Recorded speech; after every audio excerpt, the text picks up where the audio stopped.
Adapun perbuatan kritik sosial melalui YouTube untuk kepentingan umum yang dilakukan semata-mata adalah sebagai bentuk protes dan edukasi, maka hal tersebut bukanlah suatu tindak pidana pencemaran nama baik.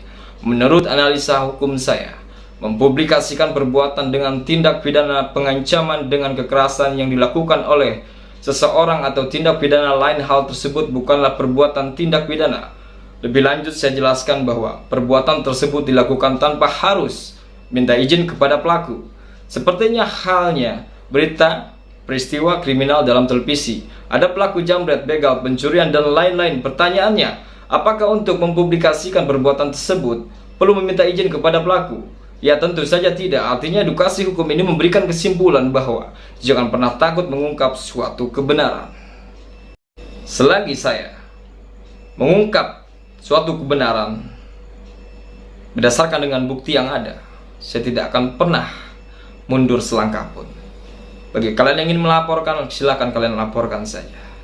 Saya tidak takut ya. Jangan lupa apa bang? Klik subscribe di channel YouTube Gagal Kredit. Mantap. Mantap. Assalamualaikum warahmatullahi wabarakatuh. Kembali lagi di channel saya Gagal Kredit. Semenjak saya membuat konten terkait tentang debt collector kredipo di wilayah Batam, banyak sekali ya yang saya duga ini adalah debt collector yang berkomentar di video saya. Semenjak saya membuat konten debt collector lapangan kredipo di wilayah Batam, banyak sekali debt collector ya yang saya duga ini debt collector masuk berkomentar di konten saya. Dan bahkan ada salah satu orang ya sebagai koordinator lapangan kredipo di wilayah Batam menghubungi saya melalui via telepon WhatsApp bahwasanya dia tidak berkenan dengan konten yang saya upload. Katanya saya sudah melakukan pencemaran nama baik karena tidak ada izin ya mempublikasikan wajah si debt collector tersebut. Dan saya sampaikan kepada dia, jika tidak berkenan, silakan Anda buat laporan untuk saya. Saya sampaikan seperti itu. Dan dia pun berkata, oke, tenang aja, nanti akan saya buatkan laporannya. Setelah itu banyak sekali yang saya duga ini adalah debt collector ya berkomentar di konten saya. Contoh di sini akan saya tunjukkan kepada kalian semua. Dan perlu kalian ketahui, saya tidak akan pernah takut ya. Saya tidak akan pernah takut untuk memberikan edukasi hukum, memberikan edukasi kepada masyarakat luas, khususnya rakyat Indonesia, memberikan pemahaman pencerahan terkait masalah pinjaman online legal ataupun ilegal yang jelas-jelas sudah meresahkan masyarakat. Dan saya membuat video itu berdasarkan dengan fakta ataupun bukti yang ada ya, tidak menyebarkan berita hoax. Selagi saya mengungkap suatu kebenaran berdasarkan dengan bukti yang ada, saya tidak akan pernah mundur selangkah pun. Bagi kalian yang ingin melaporkan, silakan kalian laporkan saja. Saya tidak takut ya. Selagi saya berada ataupun mengungkap kebenaran sesuai dengan bukti yang ada, saya tidak akan pernah takut. Camkan itu.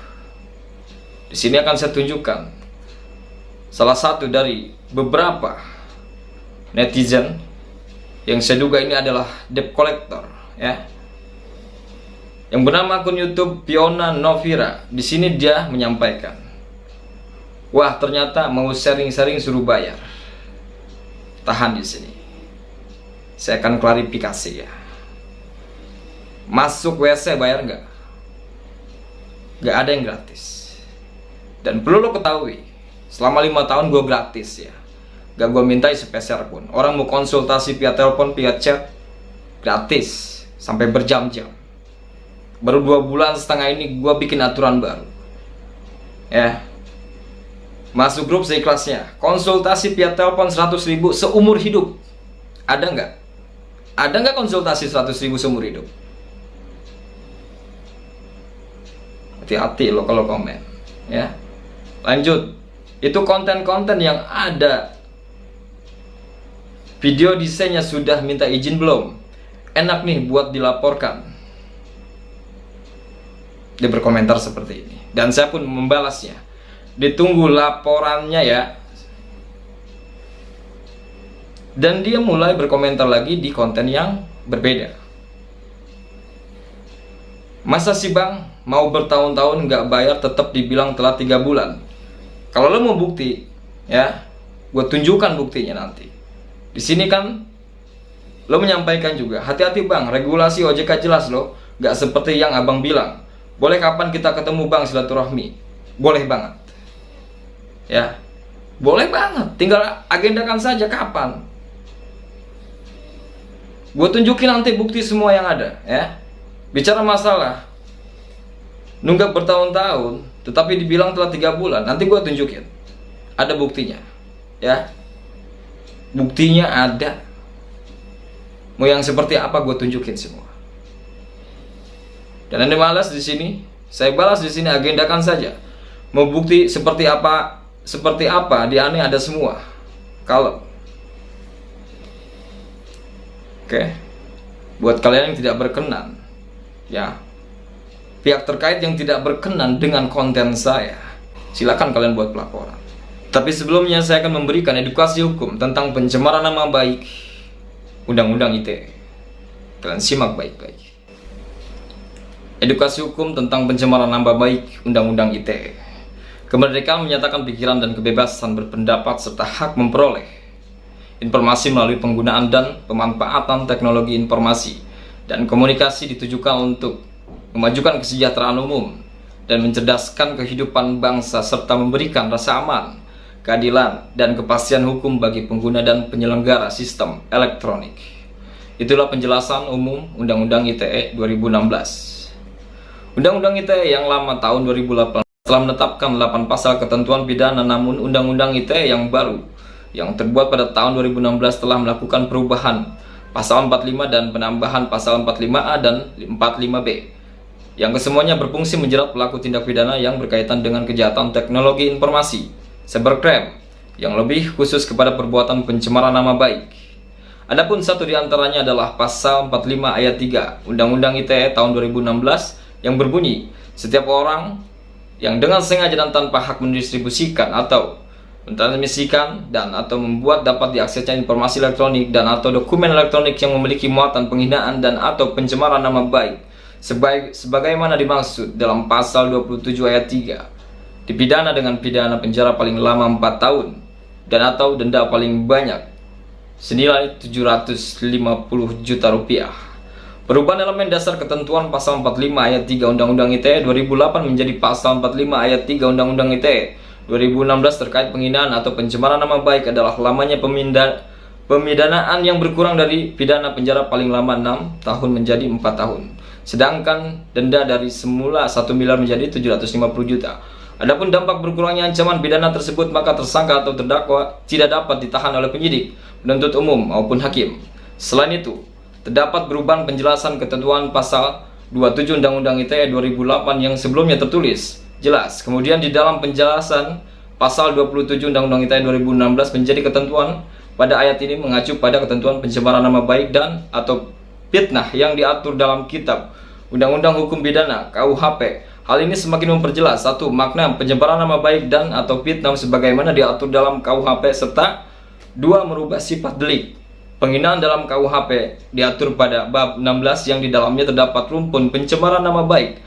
Apabila yang dituduhkan itu tidak benar, maka dia dianggap melakukan fitnah atau pencemaran nama baik sebagaimana maksud pasal 311 ayat 1 KUHP. Namun jika penghinaan itu dilakukan dengan jalan lain selain menuduh selain perbuatan, misalnya dengan mengatakan anjing, asu, sundel, bajingan dan sebagainya, masuk pasal 315 KUHP dan dinamakan penghinaan ringan.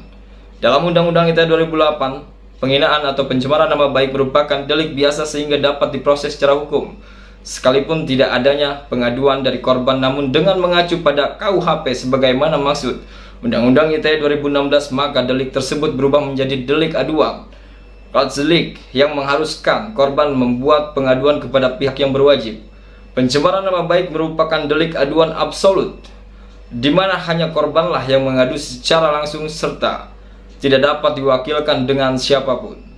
Menurut analisa hukum saya secara yuridis dan norma hukum, perbuatan pencemaran nama baik harus didasari pada perbuatan menuduh dan memfitnah. Jadi seseorang tidaklah dapat dikatakan melakukan tindakan perbuatan pencemaran nama baik jika yang disebarkan adalah fakta hukum dan fakta yang sebenarnya yang tidak mengandung unsur fitnah.